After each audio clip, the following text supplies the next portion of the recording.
Et à présent, mesdames et messieurs, nous parvenons à notre débat centré sur toujours la 33e session du sommet de la Ligue arabe tenue hier à Manama, en Bahreïn. Et pour aborder ce sujet, nous avons le plaisir d'accueillir au bout du fil son Excellence ambassadeur Medhat Miligui, ancien ministre adjoint des Affaires étrangères. Bonjour, Votre Excellence. Bonjour à vous. Alors, premièrement, comment estimez-vous quand même les résultats de ce sommet, de cette 33e session du sommet de la Ligue arabe? Bon, malgré les plusieurs défis qu'ont la région, je trouve que les résultats, les résolutions, la déclaration de Manama, de Bahreïn, a été très importante. Pour la première fois, on voit devant nous tous les pays arabes décider de prendre une voie unifiée devant plusieurs défis qui confrontent la région. Oui. Il n'y a pas eu de problème. Vous savez que de temps en temps, il y a des problèmes entre des pays arabes les uns et les autres. Mais cette fois, ils étaient vraiment unifiés parce que les défis étaient vraiment sérieux. Ce qui montre à quel point les pays arabes sont impliqués dans les questions pertinentes de la région. Alors, en ce qui concerne Gaza, et c'était le dossier le plus important selon le secrétaire général de la Ligue arabe, M. Ahmed Aouaré, que cela a pris à peu près 75% du temps et des résolutions de la Ligue arabe, cette fois, des pays arabes, je veux dire. Alors, on a devant nous deux résolutions concernant la question palestinienne, et qu'ils sont vraiment unifiés sur le soutien de la cause palestinienne et du peuple palestinien. Donc c'était très important. Certainement, il y a eu les initiatives présentées par le Bahreïn. Pour la première fois, le pays qui a vraiment contribué à ces initiatives, c'est lui-même qui va mettre en œuvre ces initiatives de sorte qu'on peut voir des résultats tangibles en ce qui concerne la réalisation de ces initiatives. À part cela aussi, les autres questions qui étaient très importantes étaient aussi abordées, telles que la question soudanaise, libyenne, le Somalie avec l'Éthiopie. Oui. Et d'autres sujets aussi d'importance économique et commerciale entre les pays arabes. Alors je trouve que malgré les nombreux défis qu'on confronte la région, mais les pays arabes ont pu sortir avec des résolutions assez importantes pour adresser ces problèmes d'une manière efficace. Ce qu'on va, je pense, au cours de l'année prochaine, voir comment est-ce que cela va se défiler.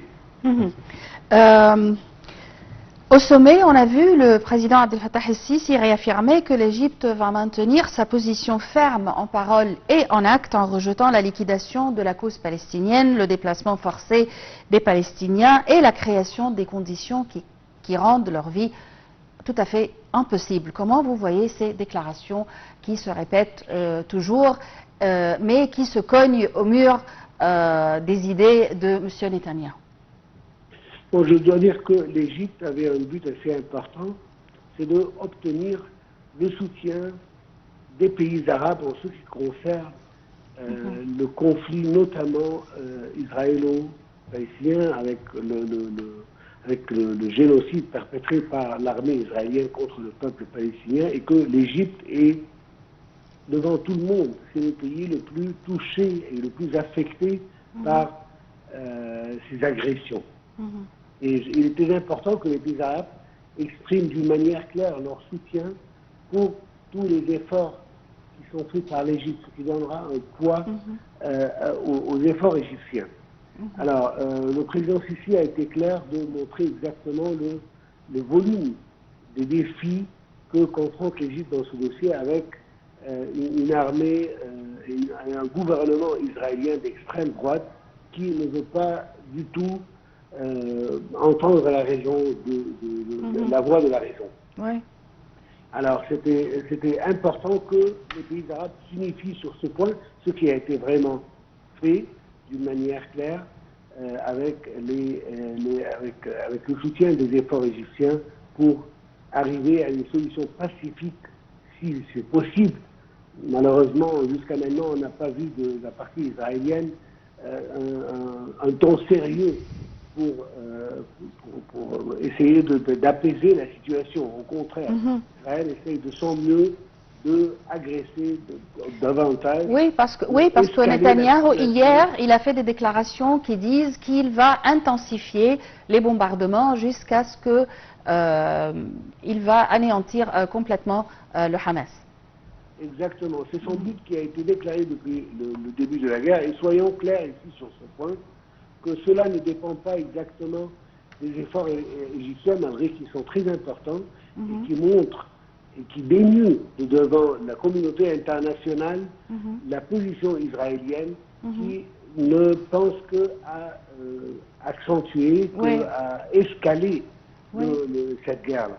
Parce que je pense que le seul pays qui peut vraiment exercer une pression, c'est les États-Unis. Malheureusement, les États-Unis n'essayent pas d'une manière tangible, d'une manière concrète, convaincre Israël ou presser sur Israël pour se plier au droit international. Au contraire, on entend que même ce qu'on appelle les bombes stupides, que Israël en a besoin de 2000 livres qui peuvent détruire d'une manière très efficace les populations civiles.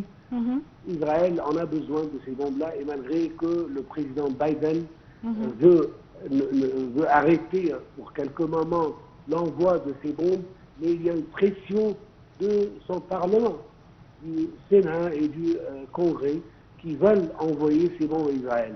Malheureusement, les États-Unis, l'administration américaine est toujours pris par sa pensée que Israël a le droit de se défendre, même si c'est contre un peuple qui est totalement sans armes, qui est totalement civil, qui ne peut plus rien faire contre cet arsenal fortifié par les États-Unis.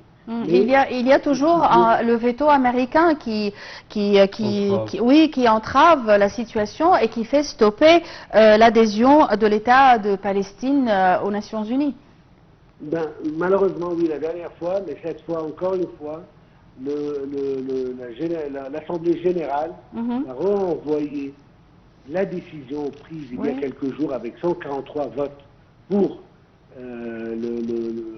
l'État palestinien, mais on espère que cette fois, les États-Unis ne vont pas, pour une deuxième fois, ou peut-être une quatrième fois, à vrai dire, empêcher, entraver cet État palestinien d'être déclaré. On dit toujours qu'avec les mêmes données, on arrive à la même conclusion. Malheureusement, c'est le seul moyen à décider... Alors théoriquement, on doit s'attendre à un quatrième ou cinquième veto. Pardon? Donc maintenant, on doit s'attendre théoriquement à un quatrième ou cinquième veto. On peut s'attendre à cela, mais je pense que la pression est en train de monter, que ce soit extérieurement des pays qui veulent voir un État palestinien indépendant devant eux, reconnu par le monde, espérons, et aussi par la pression interne des jeunes et de l'union publique américaine qui devient de plus en plus qui se plie de plus en plus pour les Palestiniens. Ça commence à changer. Malheureusement, jusqu'à maintenant, les administrations n'acceptent pas de voir ce changement de ton à partir de la voie publique, la voie publique locale de ces pays-là. Mais en même temps, cela va sûrement changer. Ça ne pourrait pas durer comme ça. Les États-Unis, l'administration américaine ne peut pas toujours refuser le droit de leur propre peuple à avoir un État palestinien indépendant. Alors, on pense que cette fois, ça peut donner un résultat assez positif, malgré que même les décisions qui sont déjà prises par l'Assemblée générale donnent plus de droits et approche vraiment plus Oui. d'un État complet Oui. palestinien qu'avant. Oui. Alors maintenant, c'est changé. C'est pas seulement les droits d'observateurs très limités. Oui. C'est plutôt des droits vastes que les Palestiniens ont obtenus. Et on espère que cela va être traduit d'une manière claire devant la communauté internationale. Oui, espérons pour le mieux. Espérons. Votre Excellence, ambassadeur Medhat Meligi, nous tenons à vous remercier de vos explications. Merci à vous. Je répète que vous êtes ancien ministre adjoint des Affaires étrangères. Chers téléspectateurs, c'est ainsi que prend fin notre édition d'aujourd'hui de Bonjour l'Égypte. Je tiens à vous remercier d'avoir été des nôtres et je tiens également à remercier ma collègue Yara. Merci mesdames et messieurs, merci à toute l'équipe de ce matin et à la prochaine.